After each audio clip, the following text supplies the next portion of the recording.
Eid Mubarak, Eid Mubarak. Guyyaan irraa guyyaa iidaati. Masha Allah. Bagattiin keessa musliimoonni hundi qabiyya jirtan qabiyya alaa jirtan.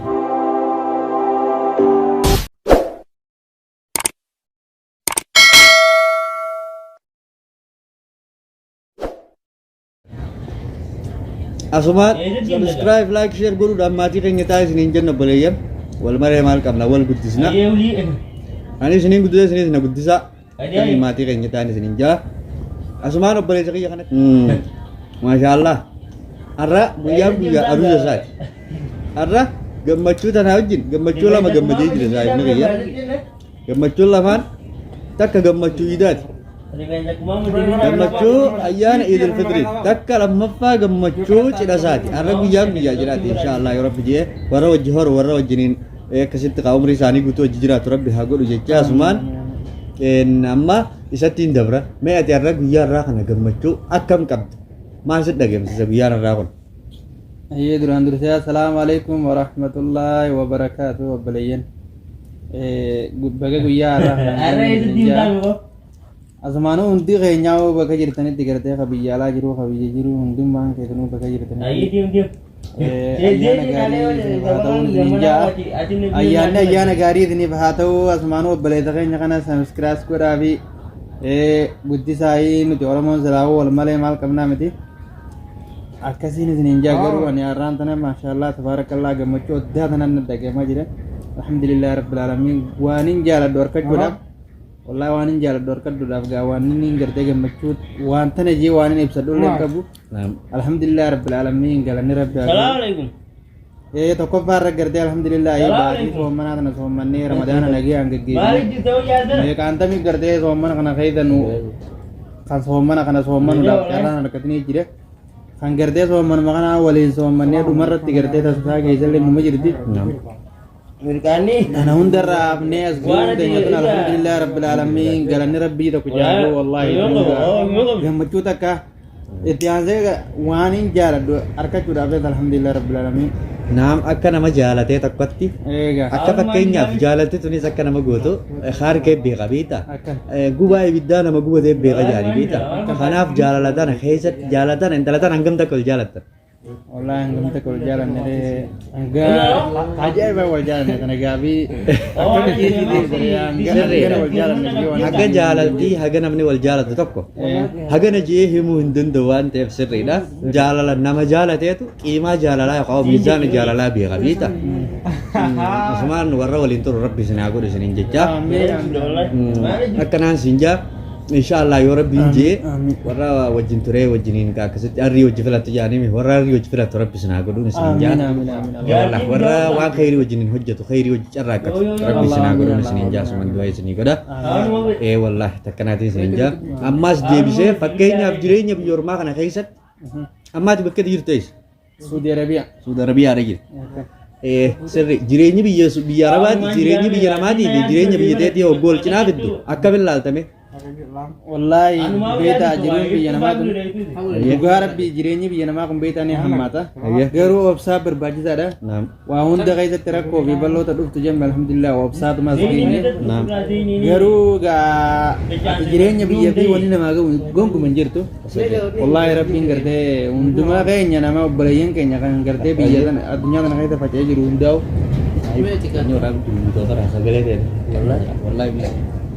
ayya itti fufisa tanaan tiin jabbale tabe wallahi rabbiin gartee makanya nagee gammachuu milkiin biyya rabbiin waa dachaatu garuu jiruun biyya namaa tun beeytaanii hadhoo ittiin jabaatti keessaa guyyaa akka irraa kana gartee guyyaa ayyaanaa kana jechuudha sirriidha. Wallahi qalbiin beeytaa waa meeqa nama yaadetti haadha abbaa keenya nu yaadetti hiriyoota keenya yaadetti haalli fi fira keenya hunda qalbiin nama yaadetti.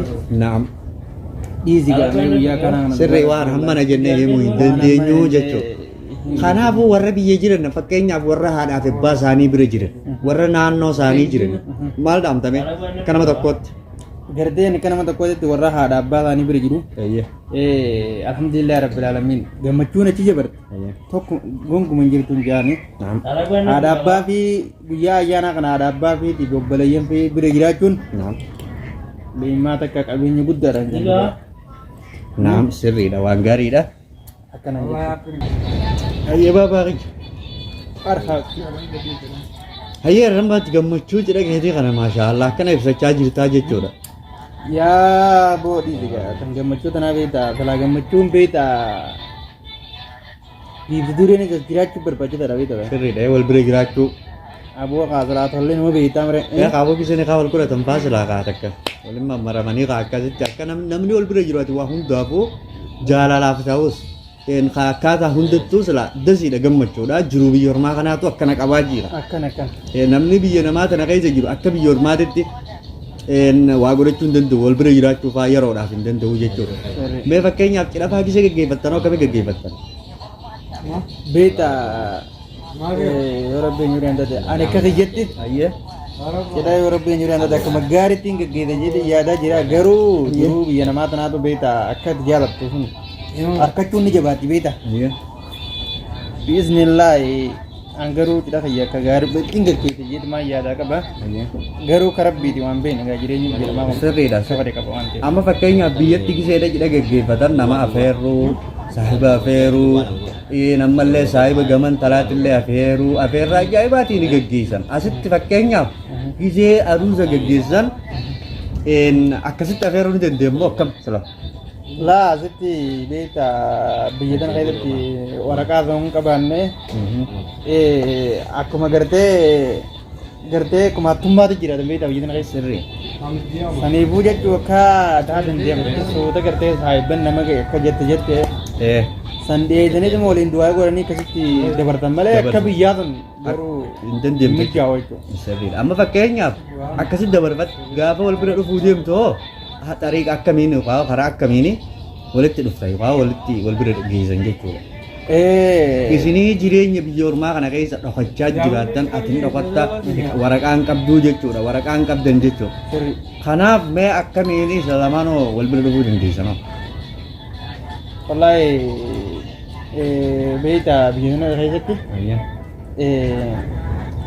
namuma gartee waraqaa qabuutu Akka fedhe jiraataa ji. akka fedhe jiraata.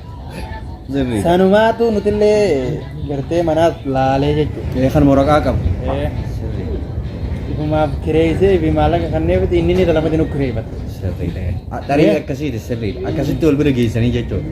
Maashaallah abogaa baay'ee laffaatan jaalala irrattis gama tokkoon hojjechaa gama tokkoon hojii arabaa hojjechaa garuu jaalala nama dhiistu jaalachaa akkanaa wajjiniin eega cidha keessan kanaa rabbii waliin isin ga'e rabbii warra wajji horra rabbi sinaa godhu cidha keessan kamilgee rabbi sinaa godhu isiniin jenna.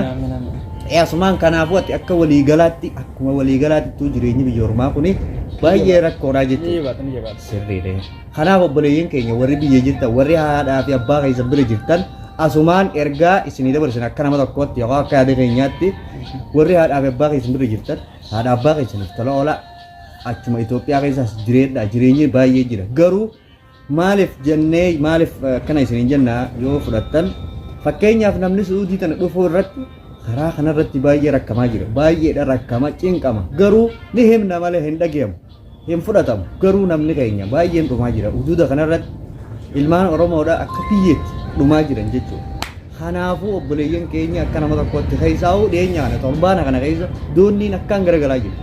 Doonni garagaltu miidiyaa kanarratti lallabaa jiran argaa jirrellee. Kanaaf obboleeyyan keenya warri amma faa keessaa biyyarra asiyaanaa karoora qabdan asumaan ergaa isinii dabarsinaa obboleeyyan keenya caljaa biyyattii san taati dalagadhaa bakka iyyuu nu jireenya rabbi jalaa isiniin jenna. Maaliif biyya namaa kana keessa dhugaa dhufta rakkoo hedduu isin qunnamuu dandeenya. Fakkeenyaaf nama tokko yoo isinii kaafne nama biyya tana keessa dalagu hanga dhufe biyyarraa ni hisaabaniif garuu gees dhufe wanni hisaabamaan jirtu namni lafa ta'a baatii meeqa lafa ta'e dalagaa deemte eega deemte yoo haraamii harka bu'uun mala baatii shanfaa daleedda seeraan hin dhufne biyya tana meeqa fi maallaqa gaafachuu dandeessa kanaaf warra baatii meeqa taa'e maallaqa irraa dhabe baatii shanfaa taa'e irraa dhabee jira waan ta'eef obboleeyyan keenya warri biyya jirtan achumaan kabajaa isinii dhaabna nagayaan obboleeyyan keenya biyyattii san keessa ta'a zaman kana keessatti nama hedduu rakkachaa jira karaa kanarra nama hedduu rakkachaa jira kanaaf mee ati yoo akka nama tokkotti Mustafa maal dhaamtaaf warra kanaaf Wallah bareedaa jabeedha dhaamsa gaarii dhaamtee fi gartee waan hin silaan dhaamu hundaa'u na dura dubbattee jirta waan silaa dubbatamu hundaa'u takka nan bifnee dubbattee jirta obboleeyyan kiyyaa obboleessa kiyya silaa waan silaan dubbadhu cufa na dura dubbatee jira rabbiin ibraan taate akkuma obboleessa keenya baanu tanumaan deebi'ee dubbadha malee dubbadhu illee hin hafne jiruu biyya namaa tana beektaa dhugumatti beektaa yoo biyya tana taa'anii gartee warra biyyaatiin akkanatti rakkoo jiraataa naa tana jettee himtu namarraan fudhatan dhugaatti hin fakkaattu garuu nuti numa dhaamnaa fi nasiyaa suudiin karaa suudii kana fa'aa akka durii miti ammaan tana. Jireenyi hammaatee jira karaan illee hammaatee jira. Suudii illee tan durii miti garagaltee jirti. Kanaafuu obboleeyyan kiyya wallaahi as deemu tanarraa akka eeggatu jira. Akka dhaamsa obbolummaatti wanni isinii dhaamnu kanuma akka dhaamsa keenyarraa illee waan guddaa fudhattan abdii qabnaa inshaallah asumaan like share subscribe godhuudhaan maatii keenya taa'e isiniin jenna. Assalaamu alaikum wa rahmatullahi wa barakaatuh.